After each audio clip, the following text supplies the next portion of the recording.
Hello student, कैसे हैं आप लोग। मैं आज आप लोगों को पढ़ाऊंगा वृक्क के बारे में। तो आइए हम देखते हैं वृक्क को कहते क्या है। दूसरे नाम से अगर देखा जाए, दूसरे नाम से उसको कहा जाता है किडनी। क्या कहा जाता है? किडनी। अगर और नाम जाए तो और नाम से समझा जाता है गुर्दा। मतलब अगर बात करें तो मानव के शरीर में जो गुर्दा है उसके बारे में हमें अध्ययन करना है। तो आइए हम देखते हैं वृक्क, गुर्दा या किडनी होता क्या है। इसको आप तुरंत याद कर पाएंगे, बिल्कुल शॉर्ट फॉर्म में पढ़ाएंगे, बिल्कुल आपको तुरंत याद हो जाएगा। ऐसी टेक्निक बताया जाएगा। तो आइए हम देखते हैं। यहाँ पे हमने वृक्क की जो ये गुर्दा है मानव का, जो उत्सर्जन तंत्र वृक्क है, इस वृक्क को हमने ड्रा कर दिया है, फिगर बना दिया है। अब हम देखते हैं फिगर में बातें कहाँ पे कौन सी लिखी हुई है। तो आइए हम देखें। हमारे पास जो किडनी है, देखिए यहाँ पे एक और एक कितनी बनी है? दो। अगर हम बात करें लेफ्ट और राइट को लेके तो कौन सी इसमें दिख रही है? इधर वाली जो है क्या है? लेफ्ट है, तो हम यहाँ पे लिखेंगे लेफ्ट किडनी या तो बायां वृक्क। क्या कहेंगे? बायां वृक्क है। फिर उसके बाद अगर हम बात करें इधर वाले को तो इसको कहा जाता है क्या? दायां वृक्क। क्या कहते हैं? दायां वृक्क या तो राइट किडनी। अब अगर हम बात करें, दोनों किडनी की बात हो गई, मतलब मानव के शरीर में कितनी किडनी होती है? दो। एक लेफ्ट की तरफ और एक राइट की तरफ। आइए हम आगे देखते हैं। इस किडनी से निकला हुआ एक तार है, देखिए। मतलब आपको दिख रहा है कितना तार निकला हुआ है? दो तार निकला हुआ है। अगर हम इसकी बात करें तो इसको इंग्लिश में कहा जाता है यूरेटर। क्या कहते हैं? यूरेटर, या तो इसको कहते हैं मूत्र वाहिनी। क्या कहते हैं? मूत्र वाहिनी। मतलब मूत्र वाहिनी। वाहिनी से आपको समझ में आया? नली। मूत्र मतलब पेशाब, पेशाब वाली जो नली है उसको कहा जाएगा क्या? मूत्र वाहिनी। जो कितनी दिख रही? एक ये और एक ये, कितनी? दो। यहां पे अगर हम आए तो इस बड़े से भाग को कहा जाता है क्या? मूत्राशय। क्या कहता है? मूत्राशय। या तो इसको कहते हैं यूरिनरी ब्लैडर। क्या कहते हैं? यूरिनरी ब्लैडर या मूत्राशय। अगर हम बात करें मूत्राशय की तो यहीं पे आप एक चीज समझ लीजिए। ये जो मूत्राशय है ये कैसी संरचना है? थैलेनुमा। कैसी संरचना है? थैलेनुमा। ये पेशीय युक्त संरचना होती है। अब हम अगर बात करें मूत्राशय से एक तो नली निकली होती है, जिस नली का नाम होता है, यहां पे हम लिख देते हैं यूरेथ्रा। यूरेथ्रा। इस यूरेथ्रा को हिंदी में कहते हैं मूत्र मार्ग। क्या कहते हैं? मूत्र मार्ग। अगर हम बात करें आगे किडनी को देखते हुए तो यहां पे देखेंगे ये रेड कलर का एक है क्या? पाइप लगा हुआ, और ये कैसा है? ग्रीन कलर का है। तो आप जानते हो जो होता है रेड पाइप, उसमें कैसा खून बहता है? शुद्ध खून बहता है। तो इसको हम यहां पे लिख देते हैं वृक्कीय धमनी। क्या लिख देते हैं? वृक्कीय धमनी। अगर हम बात करें हरे वाले खून में तो इसको हम लिख देते हैं क्या? वृक्कीय सिरा। क्या लिख देते हैं? वृक्कीय सिरा हो गया ये आपका।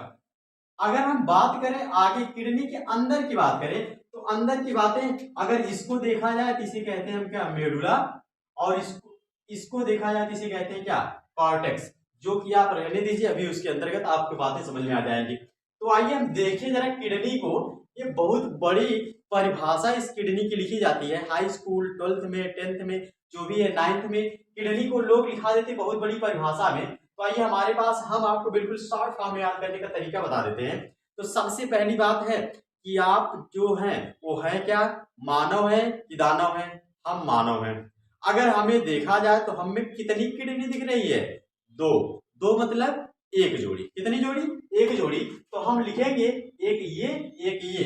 कहने का मतलब है हम लिखना स्टार्ट करते हैं मानव में एक जोड़ी वृक्क। कितने जोड़ी? एक जोड़ी। मानव में कितने जोड़ी? एक जोड़ी वृक्क पाए जाते हैं। अब देखिए आपकी परिभाषा बहुत लंबी बन रही है, लेकिन तभी तुरंत आपको याद हो जाएगी। अगर हम बात करें तो मानव में कितनी वृक्क पाए जाते हैं? 2, मतलब एक जोड़ी। अब देखिए आगे, जो लिखते रहेंगे, जो उदर गुहा, कौन सी गुहा? उदर गुहा। आइए हम उदर गुहा को जरा समझ ले, अंडरलाइन करके समझ लेते हैं। उदर गुहा का मतलब होता है क्या? पेट। क्या मतलब होता है? जो उदर गुहा में, कहा? उदर गुहा में डायफ्राम के नीचे, कहां पर? डायफ्राम के नीचे। आइए एक बात और हमारे पास आ गई, डायफ्राम। डायफ्राम क्या होता है? तो हम डायफ्राम की बात करिए, जो हमारे किसका, रिब्स का, पसलियों का बक्सा है, बक्से का जो निचला भाग है, उसी भाग को हम कहेंगे क्या? डायफ्राम। तो यहाँ पे लिखा हुआ है, मानव में एक जोड़ी वृक्क पाए जाते हैं, जो उदर गुहा मतलब पेट में, कहा? डायफ्राम के नीचे। फिर आगे हम लिखेंगे कशेरुक, कशेरुक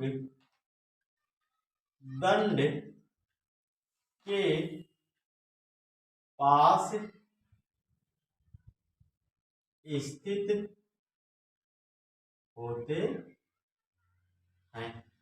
अब देखिए, अगर हम बात करें, कशेरुक दंड एक शब्द आ गया, कशेरुक दंड क्या होता है? तो आइए हम एक बार सुन लेते हैं।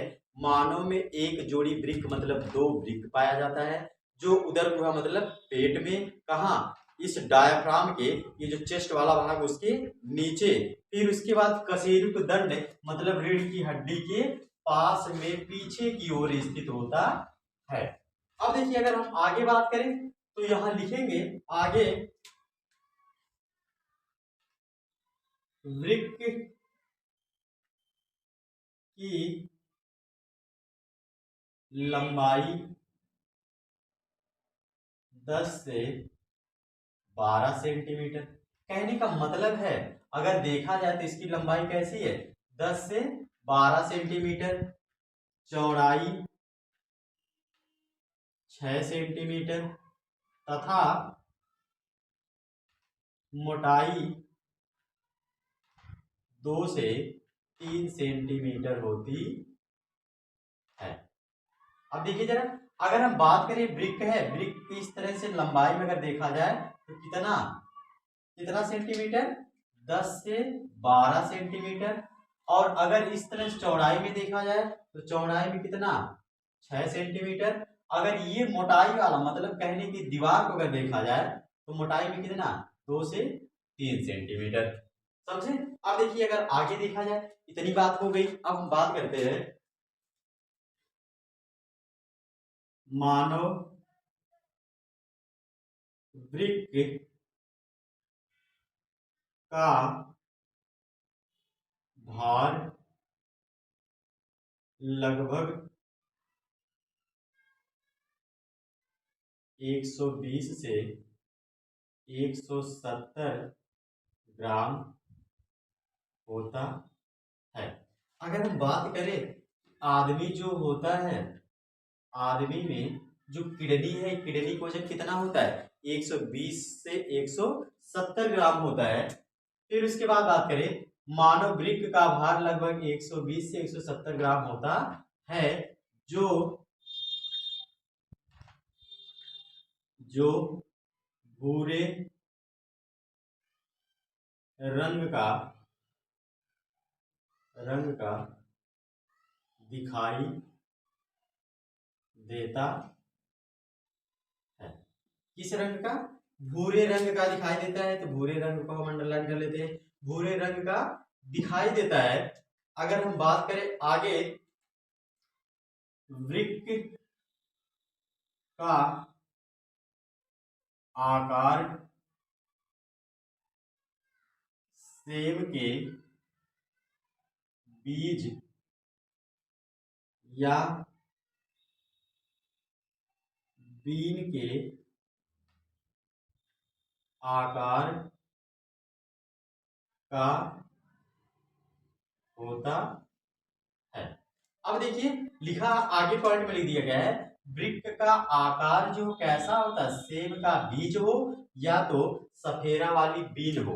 ये दिख रहा है, ये बिल्कुल सेब के बीज के आकार का, या तो सफेरा जो बीन नहीं बजाते हैं उस बीन के आकार का इसका आकार होता है। किसका आकार? वृक्क का। फिर अगर हम बात करें वृक्क का, वृक्क का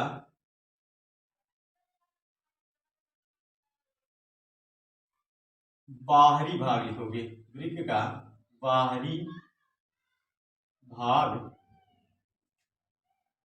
उत्तल तथा आंतरिक भाग अवतल दिखाई देता है। अगर हम बात करें वृक्क, देखिए ये वृक्क है, अगर इसको हम बाहर से देखें तो इसकी बाहरी सतह कैसी होगी? बिल्कुल कोने की जैसी संरचना है। कैसे होता है? जैसे कॉन्वेक्स लेंस जैसे होता है उससे ऐसी संरचना इसकी भी है। तो इसका वृक्क का बाहरी भाग कैसा है? उत्तल, और आंतरिक भाग कैसा है? अवतल दिखाई देता है। समझ में आया? अब देखिए अगर हम बात करें अवतल भाग में, अवतल भाग में गड्ढे नुमा संरचना, अवतल भाग में कैसी? गड्ढे नुमा संरचना हाइलम पाई जाती है। हाइलम में, हाइलम में धमनी तंत्रिका प्रवेश करती हैं तथा मूत्रमार्ग तथा मूत्रवाहिनी बाहर निकलती है। वृक्क के, वृक्क के ऊपर टोपीनुमा संरचना पाई जाती है जिसे आदि वृक्क कहते हैं। अब देखिए जरा एक बार हम फिर से सरसरी निगाहों से देख लेते हैं क्या। तो लिखा है इसमें, मानव में एक जोड़ी वृक्क पाए जाते हैं जो उदर गुहा मतलब पेट में। कहाँ पे? पेट में। कहाँ? डायफ्राम के नीचे। डायफ्राम मतलब, एक बार जरा समझिए, मानव में कितने? एक जोड़ी मतलब दो वृक्क पाए जाते हैं जो डायफ्राम के नीचे। कहाँ? डायफ्राम के नीचे उदर गुहा में। किसके पास? कशेरुक दंड मतलब रीढ़ की हड्डी के पास स्थित होते हैं। लिखा है प्रत्येक वृक्क की लंबाई, कहने का मतलब इस वृक्क की लंबाई कितनी? 10 से 12 सेंटीमीटर। चौड़ाई कितनी? 6 सेंटीमीटर। मोटाई की अगर बात करें कितनी? 2 से 3 सेंटीमीटर। मानव वृक्क का भार जो होता है, अगर हम वृक्क के भार की बात करें तो कितना? 120 से 170 ग्राम होता है। अब देखिए अगर हम बात करें जो भूरे रंग का, कैसा दिखाई देता है? भूरे रंग का दिखाई देता है। वृक्क का आकार सेब के बीज, सेब मतलब जो खाने वाला होता है सब्जी, सेब के बीज के आकार का, वह तो बीन के आकार का होता है। वृक्क का बाहरी भाग कैसा दिखाई देता है? उत्तल तथा आंतरिक भाग अवतल दिखाई देता है। देखिए जरा, बाहरी ये जो भाग है किनारा, इसका ऐसा उत्तल, और आंतरिक भाग कैसा? अवतल दिखाई देता है। अवतल भाग में कैसी संरचना? गड्ढे नुमा संरचना होती है जिसे हम कहते हैं क्या? हाइलम। क्या कहते हैं? हाइलम कहते हैं। हाइलम में कौन? धमनी और तंत्रिका प्रवेश करता है तथा मूत्रवाहिनी जो है, देखिए ये जो हाइलम है, ये वाला भाग कौन सा है? हाइलम। कौन सा है? हाइलम भाग में धमनी और कौन? शिरा और तंत्रिका तंत्र प्रवेश कर रहा है, और मूत्रवाहिनी यहां से कहां?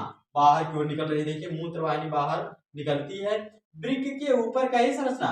टोपीनुमा संरचना पाई जाती है जिसे कहा जाता है? आज वृक्क कहते हैं।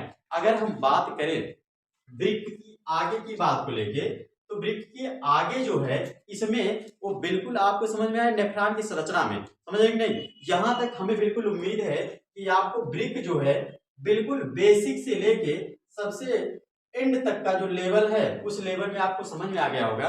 अगर समझ में आ गया है तो प्लीज लाइक, शेयर और सब्सक्राइब करना ना भूलें। थैंक यू, धन्यवाद।